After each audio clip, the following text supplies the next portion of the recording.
Hello and welcome to the Goldenrod Podcast. I'm Ben, and as always, I'm joined by fellow Pokemon enthusiast Conor. As always, we're bringing you some of the latest and greatest Pokemon news and a few laughs along the way. This week, we have an update on the Pokemon VGC players that were disqualified for Nationals for using the move Metronome. We're also discussing the new Team Rocket HQ collection. We'll reveal how to claim yourself a free shiny Arcanine. And finally, another rare Pokemon TCG card sells for a lot of money. How much? Well, you'll have to stick around, I'm afraid. And finally, in our Devil's Advocate section, we'll be debating if Team Rocket really is the worst evil team. As always, you can jump to a topic using the timestamps in the description below. Conor, how hot are you right now? Oh, I've got a fan on full blast right next to me. It is exactly what I needed right now. Hopefully nobody can hear it in the background. I can't, so I think we're good. For those of you who don't know, the UK is currently in a heat wave. It is hotter, apparently, than New York, than Las Vegas, than Turkey, than Greece, which blows my mind a little bit. Legitimately surprising, yeah. Yeah. Wouldn't usually be an issue, except for like 99% of houses in the UK just do not have air conditioning because our houses we don't need it. It rains like 80% of the year. We don't need air cons. So at the moment it is a little bit toasty. So if you progressively see me starting to pour with sweat throughout this video, then we know that we need to wrap this up pretty pronto. Yeah, we don't need Ben dying a heat stroke today. That would be a bad time. Yeah, you'd have to get someone to replace me, and I don't think. I can't do this with anyone else. Nobody else is as civil as you. Could you imagine me doing Devil's Advocate with anybody else? Genuinely, like you're the only person I could do that with, and be like, "Yeah, we're still friends. It's fine." I like that. I like that, and I cannot wait to discuss Devil's Advocate later on. But let's jump into the first announcement rather than news. So, Team Rocket HQ collection is available now at the Pokemon Center. It includes 30 mix and match pieces that include t-shirts, jackets, a reversible quilted vest, and hats. You can go onto their website to find an image where it just kind of groups them all together. But your reaction when you saw this? It's phenomenal. It looks amazing. Don't get me wrong, the t-shirt's a little bit of a miss for me. It's just a big oversized R, which for £35 is a little bit like, not sure on that one. Yeah. But the hoodies look phenomenal. Yeah, I agreed. Go on. I was going to say, I have to commend them for their promotion of this one as well. Team Rocket have taken over all of Pokemon Twitter. Love that. I absolutely love that. And they're just putting, like, images, GIFs, memes. Like, it's absolutely phenomenal. The pieces are hit and miss for me. Like, I don't need a pair of Rocket socks, but I will admit some of them, like the vest that you can get, the quilted vest looks amazing. The shorts look really nice. Some of the hoodies look good as well. Like, I'm not going to get these because I do think some of them are on a bit of the pricey side.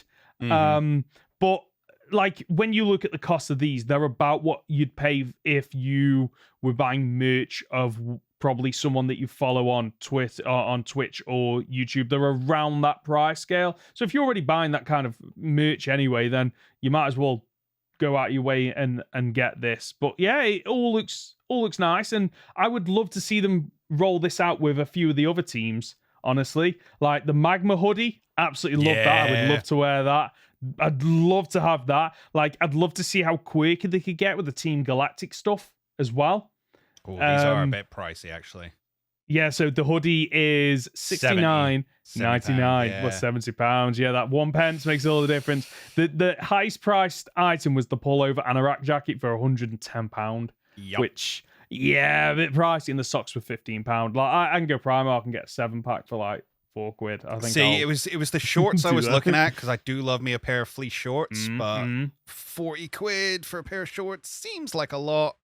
Yeah, but you guys can make your own decision on that one. Exactly. Let's move on to the next announcement. So, in April this year, professional Pokemon VGC player Paul Chewer won the Europe International Championships. One of his Pokemon was an Arcanine with a Grass Terra type. To celebrate his victory, the Pokemon Company are going to release this Pokemon as a shiny, and you have to redeem a code. The code isn't out yet. It'll be revealed during the North America International Championship live stream between June the 30th and July the 3rd. So you've not got long to wait. Will you be logging on to claim this? I might do. I think I'd be silly not to, considering he is my channel mascot. And I'm not the biggest fan of Shiny Arcanine. I actually think original Arcanine looks better. Yeah.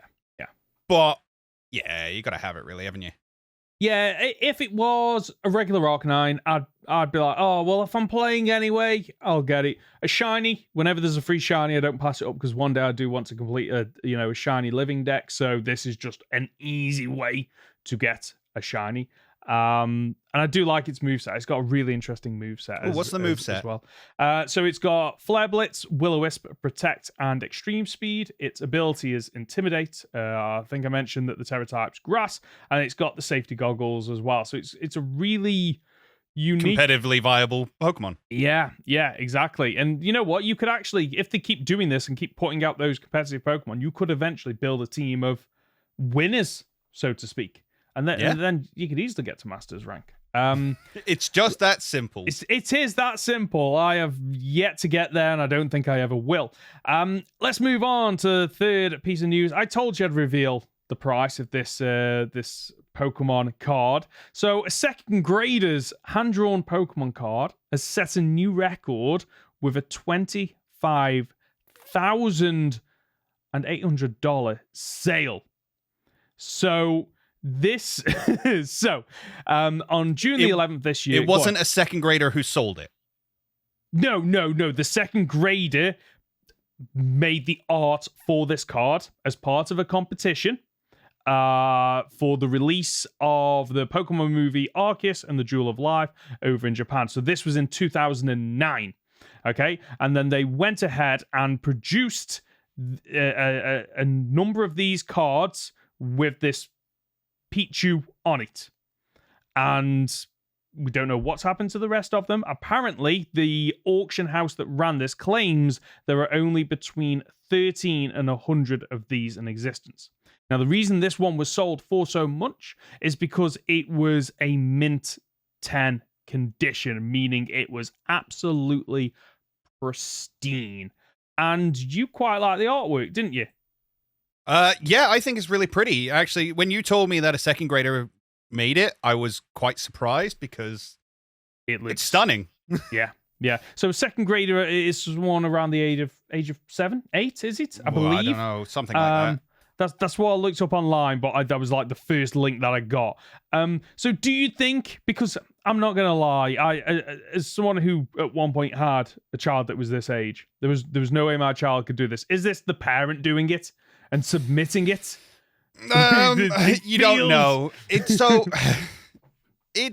possible that the child designed it and then the parent improved it, if that makes sense, because it's got like the rainbow in the background, it's got all the flowers and things like that. Or maybe they stenciled a whole bunch of different things on top of each other to get that same effect. Not sure is the answer. No, maybe. Right, let's move on to the last piece of news, which is an update following last week's revelation that 4 members of Team Korea's competitive Pokemon VGC team were disqualified for trying to use the move Metronome in protest. And this was because of the what they said was that it was a poor state of the competitions that they had competed in. They were plagued by a load of bugs, and they weren't in person either. So the update is that Pokemon Korea has permanently banned these players from future tournaments. Not for the same reason. Okay. So it's not due to Metronome. This is a follow-up. This is now because they have since found out that the Pokemon that they were going to use were genned in. They were modified Pokemon. They also claimed that the players had decided beforehand to rig the tournament standings.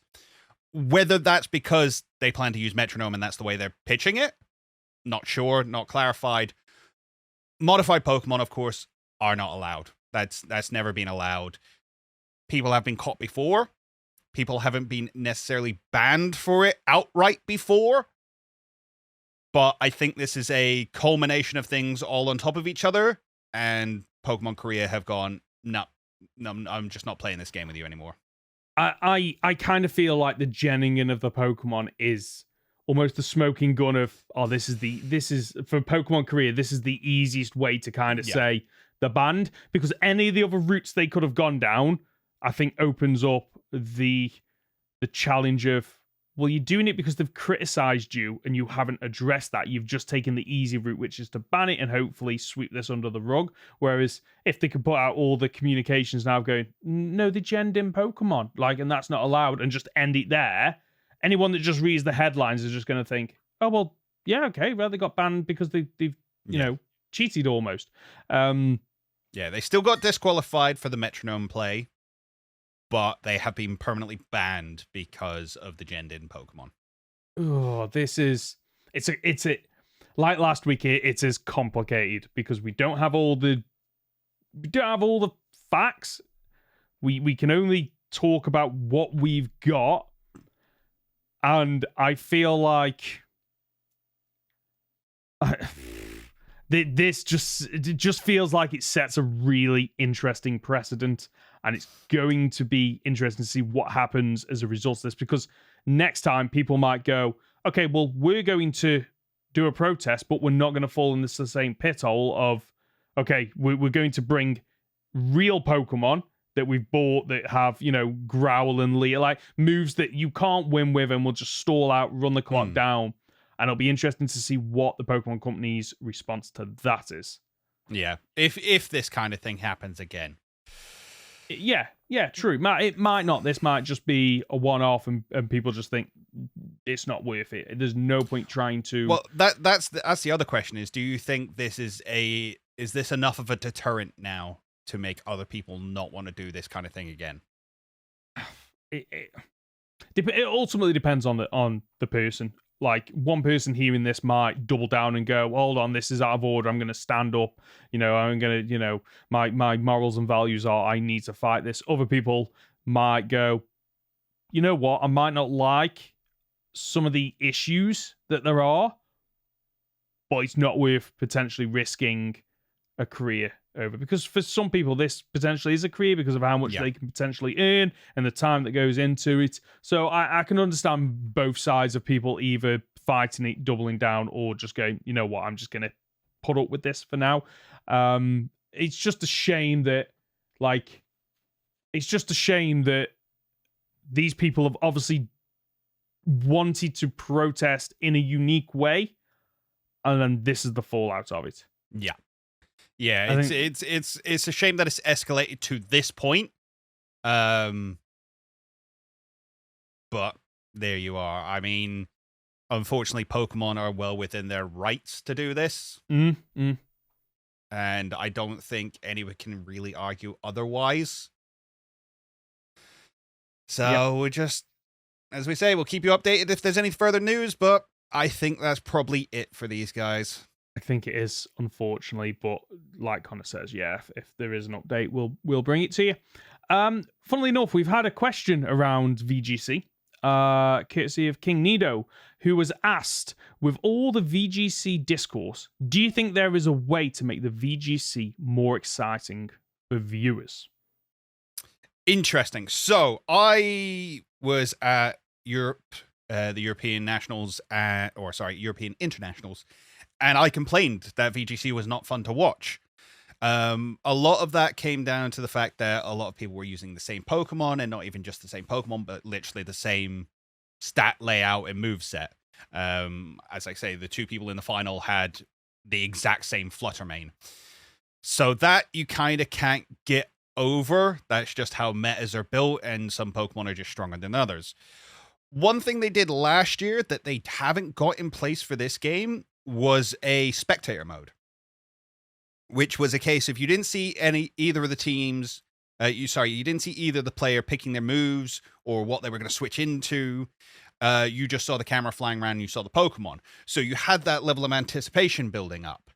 And then what it also had was a bunch of on-screen display that you don't usually get within the game. So you knew what Pokemon had come out, Much in the same way as it does in the anime. You only see what Pokemon a person's brought once they've actually sent them out.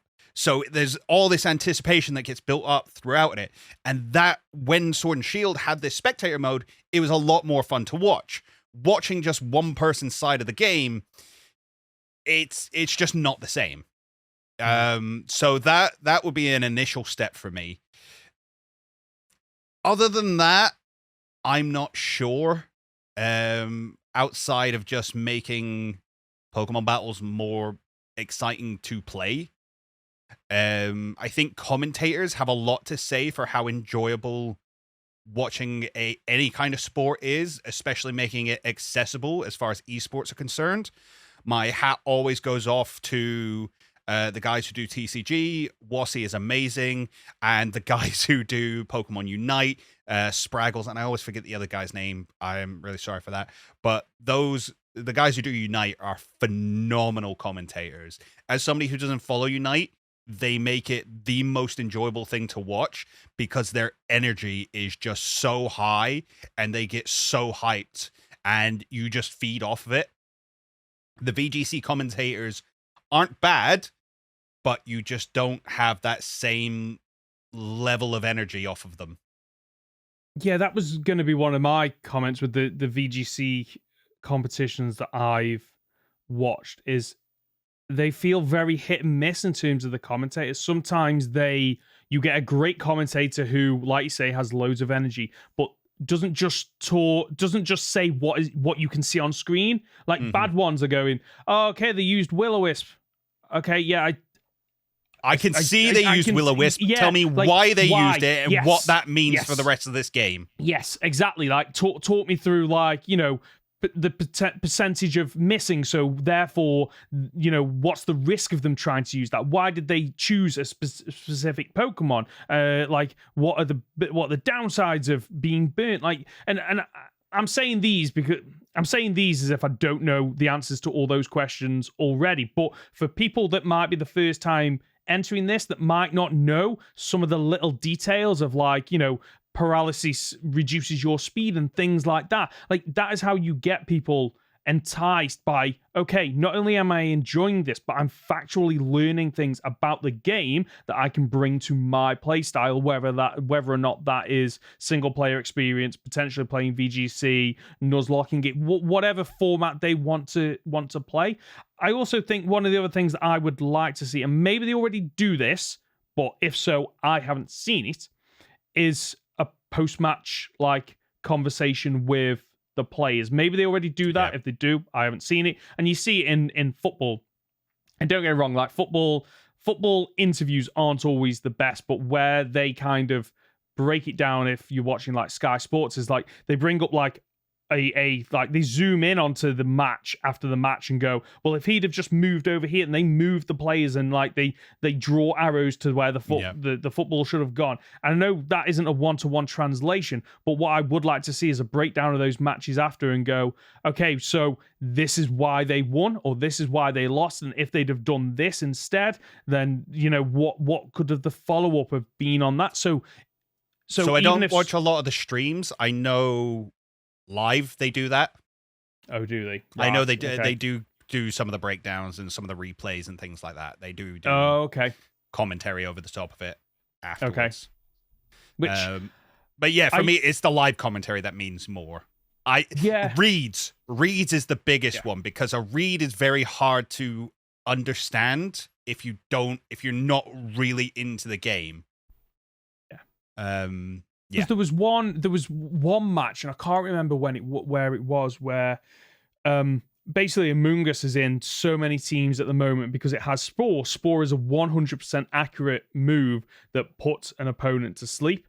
And for anyone who only plays singles, as far as VGC is concerned, there is no sleep clause. Yeah, so you can just sleep everything. But what I think I saw it, but I might, like, this was a while ago, and I can't remember if I saw it or if I heard about it. But basically what happened is it was a 2-on-2 battle. One of the players lost the first match because of Spore putting one of their mons to sleep, and he just shut them down. They couldn't go on the offensive with the mon that was asleep.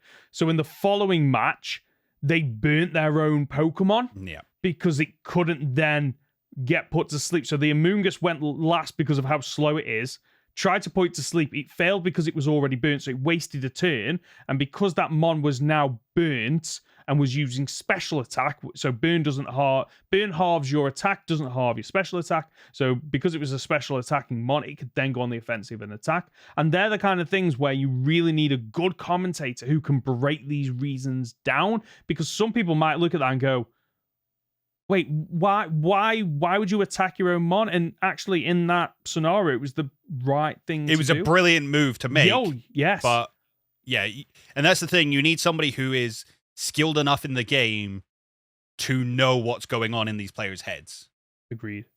And what I would like to see, I think, is, like, for me, it always seems to be whenever there's competition and there's a live stream, it always falls on really awkward days for me. So I always have to go back and kind of like find the video, scrub through it, and I'd much rather them just have a channel that is just like, you know, highlights from VGC battles, like the big battles at each competition. So you show the fight, you have the person or the people, the commentators talking about it, and then you do that post breakdown afterwards. You want your Saturday morning football. Pretty much, yeah.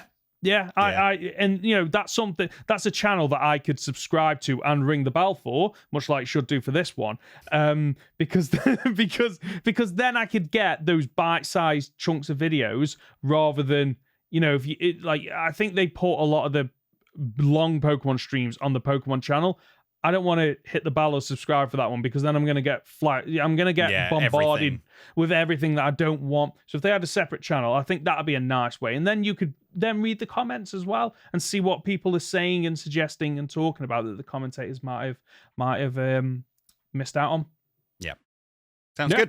So there's your answer. If you've got a comment or question, you can reach us by leaving a comment on our podcast on YouTube, by emailing goldenrodpod@gmail.com, by leaving it on our Discord channel, by using the hashtag goldenrodpod on Twitter. Now, Connor, it's that time again where one of us, will be devil's advocates. And the prompt this week is Team Rocket is the worst evil team. Now, you're arguing that they are the worst evil team, and I've got to argue that they're not the worst evil team. So, because I am dying for a drink of water because of how hot it is, I'll let you go first. Okay, I'm just going to ask you one question. What is Team Rocket? They're a stand-in for the mafia, right? They are wrong. You're wrong. They're the Yakuza, and that's why Team Rocket suck, because nobody even knows what they are, because they are the only team that really gets lost in translation. They are supposed to be a stand-in for the Yakuza, not the mafia, who are similar but very much not the same. And Team Rocket have a lot of lore and a lot of history, but you know where a lot of that lore and history is? It's lost to time. Team Rocket was started by a woman. So you know it's not a great team. God, no, I can't use that argument. That's really bad. I don't believe this. I don't believe this. Hold on. Let's back this up. Just with my mindset, just so I know where I'm coming from here. So you're saying because Team Rocket was started by a woman, it is therefore not good. I was getting really hard into my stupid argument phase, just argument for sake of argument, and I just threw something out there that I really don't agree with. Right, let's try this one again. Okay. Team Rocket was started by a woman who nobody's even heard of, because everybody only listens to her son, who took over the family business after she retired and disappeared into nothingness, because that's what happens to everyone from Team Rocket who finishes working for Team Rocket. They just disappear into nothingness because they're nothing. Because in Team Rocket, let's get some money. Let's steal some Pokemon and make some money. Oh, how? What? How are you going to gain money with Pokemon? Like the plan never goes any further than that. It's very baseline. Steal Pokemon, make bank. There's no in between here. You know, we had Team Rocket get taken down by a 10-year-old in the very first game. They then tried to rebuild in the second games, failed miserably as another 10-year-old took them down. And I mean, every evil team gets taken down by a 10-year-old, so that's not really a great argument. This is a really hard one. This is a really hard one. Right, I'll jump in there, I guess, just to kind of talk about why Team Rocket aren't the worst evil team. There are worse teams. So let's just start with I'm going to start with the easy answer here. The worst evil team is obviously Team Yell, okay? Because they are billed as, they're the bad guys of Generation 8 in the Galar region. But they're not even evil. Like, what No, they're not. Macrocosmos are. Macrocosmos are the evil team. Well, I'm going for Team Yell because I've got. Well, you're wrong. I'm going to the Pokemon website. They're not the evil team. Macrocosmos. No, because you can't do this. You can't be like, oh well, the evil team. No, because they're the twist evil team, right? Okay. The same way as you can't say Team Skull are the worst evil team because they're not. Because Aether Foundation are the evil team of Generation 7. So if you're gonna, you can't bring in these people who aren't evil teams and try and compare them. Okay. The reason why then that Macrocosmo is an even worse evil team is because, like, what does Rose do? Rose realizes, there's gonna be an issue in 1,000 years' time, and what does he do? What does he do? Instead of going, I'm just going to wait till the next day, and I'm going to address this with somebody who is on my side, by the way, and Leon. Leon is flat out on board with Rosie's ideas, maybe not his plan, but his ideas, and instead of doing that, he decides, I'm just going to do something now. He then, like, at least with Team Rocket, they could utilize Mewtwo. They show it in the anime. They utilize Mewtwo. Giovanni had Mewtwo in the palm of his hands, and he screws it up. Let it go.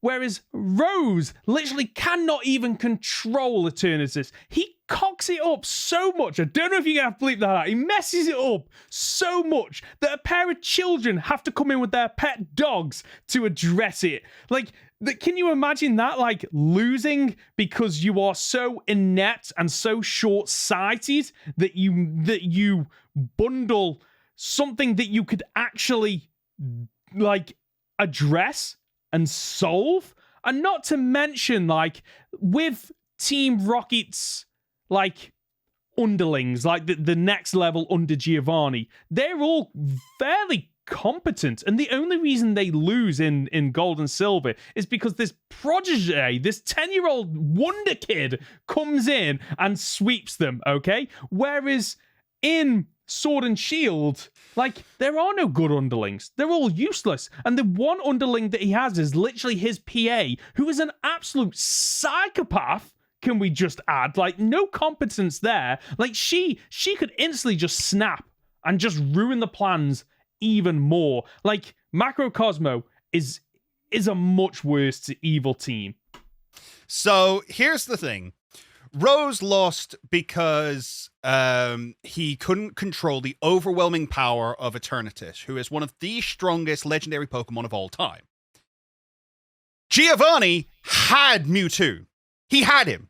He had, if you're going off the anime, he had him. He had him working for him. He had him armored up and was teaching him how to be a better Pokemon. How did he lose him? He walked in and went, ha ha ha, I'm better than you. Nah, nah, nah, nah. And Mewtwo went, all right, I'm out then. All he had to do was keep his mouth shut, and he couldn't even do that. But that speaks to his confidence. He is such a good leader. Misplaced confidence. He's not a good leader if he didn't manage to lead his Pokemon to victory. No, hold on. He is that good of a leader, right? That he keeps the worst team around for series after series after series. Why are these three idiots still on the payroll? Why? Because Giovanni is Ash's dad, and he's secretly training Team. He's getting Team Rocket to battle Ash so that Ash gets better. Okay, he's completely in on it, which is why he's never fired them or anything else. But the point I was going to make is that Giovanni is such a good leader. He is such a powerful influence on his team that 3 years after he has left, he still has people fighting, attempting to take over the radio tower to signal Giovanni, to bring him back into the fold. Because they're nothing without him. Because the team itself is not strong. You think about other teams, right? You think if Getsis leaves Team Plasma, they've still got their ideology behind them that will carry them forward. Team Galactic still have their ideology behind them that will lead them forward. Team Magma, Team Aqua? Yeah. They've still got their ideology. All the other teams are built on something. Team Rocket are just like, well, I'll keep working for him because I get money that way. Speaking of teams that, and as soon as he leaves, I'm done because we can't make money without him. Even though we couldn't really make all that money with him because everything we ever tried to do failed miserably. I'm trying to think. What did they? Well, every other team got what they wanted. Wow. Every other team got what they wanted. Except Team Rocket. I'm glad you brought up Team Magma and Aqua because let's be honest, their plans were flawed, but they got what they wanted. Flawed? They had a plan. They saw it through to fruition. One wanted to flood the earth, and the other one wanted to expand the landmass to the point where, like, there wasn't any water. You know, that one thing that life needs to grow. Like, if you want to talk about teams that are just inept, like, talk about these two. Not only, like, their issues start before that. Like, literally, they get to the top of the mountain and can't even select the color-coded orb based on both their outfits and the legendary Pokemon that they are trying to control. Like, that's how much they screw that up. They select the wrong orb. And then now let's summon the legendary Groudon or Kyogre. And don't have a plan in place to... As opposed to Giovanni, who invades Silphco and has the president at his mercy and...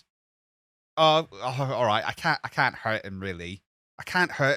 I won't take the Master Ball by force. The Master Ball he has on him. the Master Ball he has on him. This mafia boss, this Yakuza leader, doesn't just go gimme and like beat the man to death. No, he has to be like, oh, tarnish, gosh darn, you said no to me.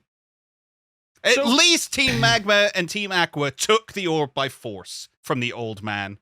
They're not, I'm afraid, to step on an old man's head to get what they want. That's a fair point. But if we are talking about Team Rocket, like, and where they end up in 3 years' time after the events of Red, Blue, and Yellow, it is canon that they then go on to form Team Rocket Rainbow or Rainbow Rocket, which is arguably, right, the best team. And why is it the best team? Because they hire the leaders of all the other teams. Because Team Rocket can't do it on their own. They have to get everyone else involved to actually be any good. Yo, this is Power Rangers syndrome. This is just a team up, okay? Like they will always lose, and the team up will always be stronger. And like at least Giovanni got hard like most of the way. You know what? Giovanni might have screwed up at the end with how he handled, like how mishandled the situation with Mewtwo. But at least he got that far and got the Mewtwo, okay? Another redo on that, Giovanni could potentially win and then conquer the world and do whatever he wants. Team Flare, on the other hand, their whole idea... You know what? Team Flare are the worst team because they just want to wipe out all life on the planet. Yeah? So? Terrible idea! The world is ugly! They're not wrong! It's not ugly in the Pokemon world. Pokemon world is perfect. Look, at least right. At least they had an idea. They went, something is not right in this world. Let's create a solution. Team Rocket just became part of the problem. They just went, this capitalistic society we live in. Let's not fight it. Let's not try and overthrow it with all the power we have. Let's just be part of the problem. But Team Flare, Lysander, literally, his whole issue is around, you know, the state of the world. Like, humans are not taking care of the state of this world. And instead of going, okay, using my power and influence, he knows the professor of the region, he knows the champion of the region. Literally, one of the members of the Elite Four is in his inner circle. I can't remember the Fire Elite Four member's name, but she's inside the inner circle. And instead of going, let's pool our resources together, and figure out a solution to this issue. Because, I don't know, there's literally a legendary Pokemon in that game that is built around protecting the ecosystem. There are legendary Pokemon across the world. We've seen Suicune, removing the poison and toxins from, lakes and whatnot. And so many of these Pokemon, these legendary Pokemon, are built around protecting and healing the planet. And instead of going, let's pool our resources, our knowledge, and protect the world, he just goes down the default route of, nah, scrap it. We had our attempts. Let's just reverse it all to, square one. Well, let's not forget that he didn't decide to want to go to square one. He wanted to wipe out all of humanity, except those who paid him a hefty profit. He was running a cult. He was running a cult, and you gotta hand it to the man. He was running the most successful cult, other than maybe Team Plasma. Yeah, can you remind me on what Team Plasma's goals are? Team Plasma dragons in it. So Team Plasma's goal was, in theory, to release all Pokemon from trainers because trainers were evil. Because battling Pokemon was not okay, so we were going to convince the world to release their Pokemon. Ghetsis' real plan was to get the world to release all their Pokemon, so only he had Pokemon.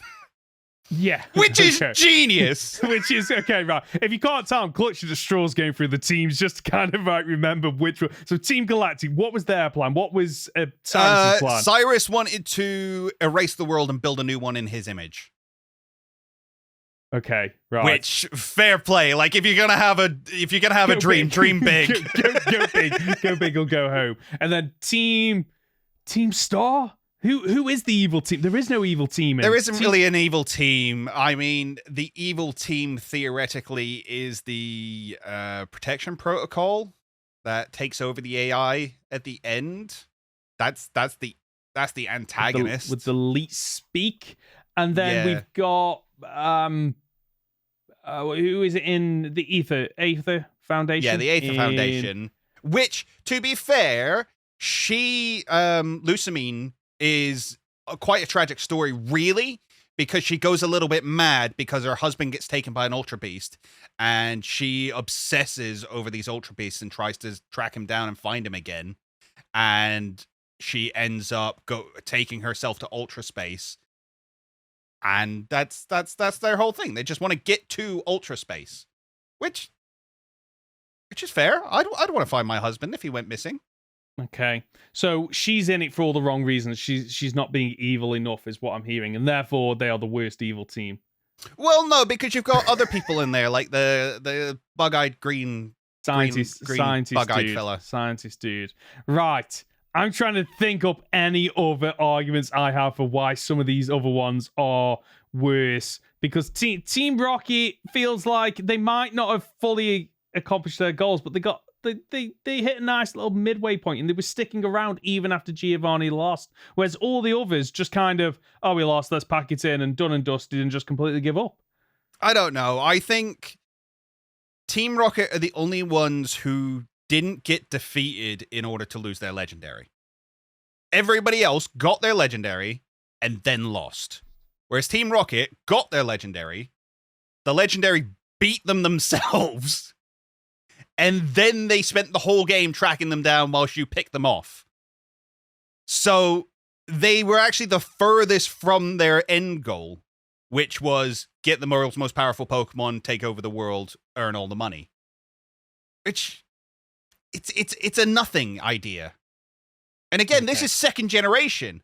And let's not forget that Giovanni also then had a son who he should have been passing his legacy down to, but instead he went, nah, I'm done now. I've got beaten by a 10-year-old. I'm out. I'm done. I'm going to go wear a hat at the top of a waterfall and maybe throw myself off, but that's never confirmed. Okay. Time for closing arguments? Closing arguments, again, they are the weakest team. I think if you put them in a fight with any of the other teams, they would lose. They've been doing this for decades now and are no closer to their end goal than they ever have been. Yeah, that's it. Okay. Team Rocket are not the worst evil team. They have left a lasting legacy in all forms of Pokemon media, whether or not it's the video games, the anime, Heck, I don't know. Like they are that popular still because of how successful they were. They've probably released a clothing line. Who knows? I don't know. But I must say that there are other teams that I've already discussed that unfortunately didn't live up to their goals or expectations and messed it up in such a remarkable way when a win was so close and within their grasp. Nice. Who do you think won? Yeah. Let us know. Let us know down below. And don't just let us know who you think won. Let us know. Let us know how bad you thought that woman started an argument was. I'm really like I just really dropped into argument state. I feel really bad for it. I don't believe it. I don't believe it. I don't believe most of what I said. All right, give me a break. Yeah. To be fair, I'm kind of you haven't read a lot of the manga, have you? I haven't, unfortunately, which is a shame because what I have, the odd snippets I've seen and what I've read, the manga is what I wish the anime was. So Team Rocket, as far as like, again, I've only read up to Yellow, I think. The Team Rocket in there are unbelievable. They've got a bunch of the gym leaders involved. I think Lieutenant Surge, Sabrina, and Koga are all part of Team Rocket. And it's kind of brilliant that they are as well, because, you know, you get the badge boost in Gen 1. The badge boost is a legitimate thing that you get as part of the lore of the world, which means having them on your side allows them to hand out the badges to all the Team Rocket members, making them all stronger. Wow. And then they go through, not only are they after Mewtwo, like they had Blaine on their side at one point, who is gave DNA to make Mewtwo and things like that. Blaine defected eventually. But they then also got hold of Moltres, Zapdos, and Articuno and fused them together. Oh, it's right. Okay. Yeah. Which, funnily enough, I'm playing Infinite Fusions at the moment on my channel, and that is one of Giovanni's. That Giovanni accomplishes that. He fuses the three of them. So that is likely where the people that made Infinite Fusion got that idea from. That's absolutely amazing. I love that. I'd love to. I think the manga is something that is on my, to-do list at some point, because I've only heard positive things about it. And it like what I've heard is like, it's like, whereas anime is predominantly aimed towards like everything's nicey and you don't really rock the status quo, the manga is, okay, let's get a little bit more realistic. So whereas like the Pokemon anime, Ish. It's grittier. It's rougher. You know, everybody will point out that an Arbok gets cut in half. It's not all like that, but yeah, it's good fun. Okay, brilliant. I need to read that at some point. And one last little plug: if you've got an idea of something that you want us to debate, let us know in the comment section down below, or email in. You'll know all the usual ways you can get in contact with us in the description down below. Conor, are you up for playing a game? I am. Perfect. In front of me, I have 3 Pokemon with 3 Pokedex entries each. But can Conor spot the fake entry? And there's a theme as always here. The first Pokemon is Zygarde 10% form. So you can probably see it's the 10% form is the dog. Yes. Okay. Best form. The best form. So, entry number 1. This is Zygarde's form when about 10% of its cells have been gathered. It runs across the land at speeds greater than 60 miles per hour. The second entry. This is Zygarde when about 10% of its pieces have been assembled. It leaps at its opponent's chest and sinks its sharp fangs into them. And the third and final entry. Zygarde dispersed its cells across the region to monitor for threats to the ecosystem. After identifying a threat, more of its cells begin to reunite. Okay, I'm leaning towards the first one. The reason being that 60 miles an hour doesn't seem that fast. Yeah, that's my main reason. Okay. The first entry was a real True. one. Mm-hmm. It was the final entry. Okay, fair is enough. The fake one. And honestly, when you suddenly said it was the dog form, I realized, oh, it is. I thought it was just the cell form. So I kind of realized when I said about dispersed its cells across the region to monitor, I thought you might go, right, okay, he's messed up here because like it hasn't dispersed the cells, it's still got 10% of the cells. Okay. So I had to add in an extra word when I was reading out, so I had to add in the more. Otherwise, it would have completely just given it away, I think. Yeah.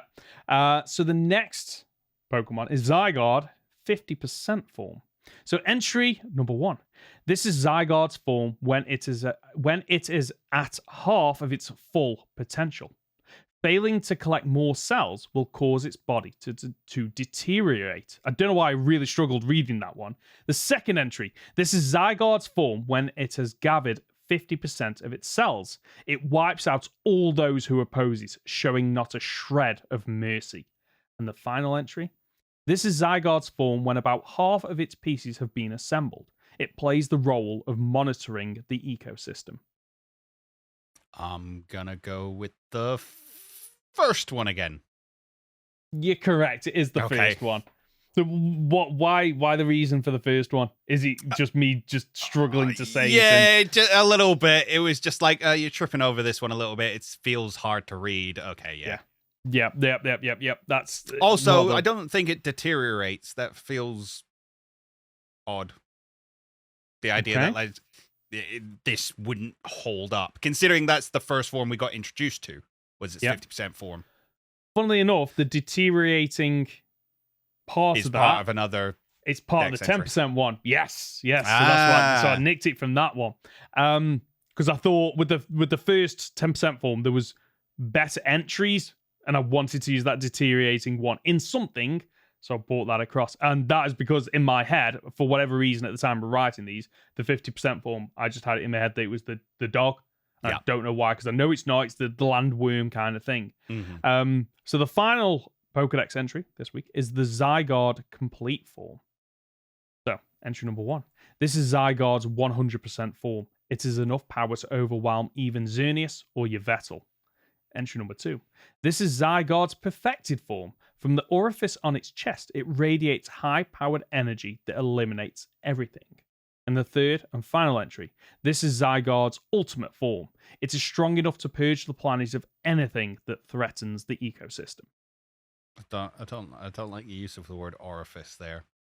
I know it's a scientific term that means like your mouth and your nose and your ears. But what do you think of when you? It also means your butthole. That's what you go to. Third one. Correct. Well done. 2 out of 3. Why the third one?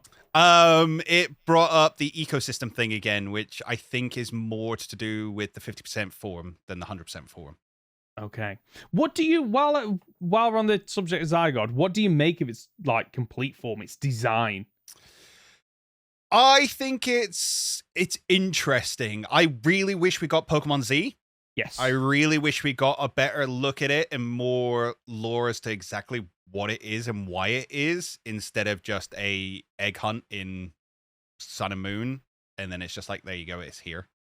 I think if we're going to get a X and Y sequel, whether that be an extension to another game where we get to go to a bit of Kalos, whether that'll ever happen, or whether we get the X and Y remakes, or whether we get a sequel game somewhere in the future, I sincerely hope they cover this in more detail. I think they did it quite a lot in the anime, but I never watched the end of XYZ, so not sure. I think it's fine. I think it looks okay. I just wish I knew more about it.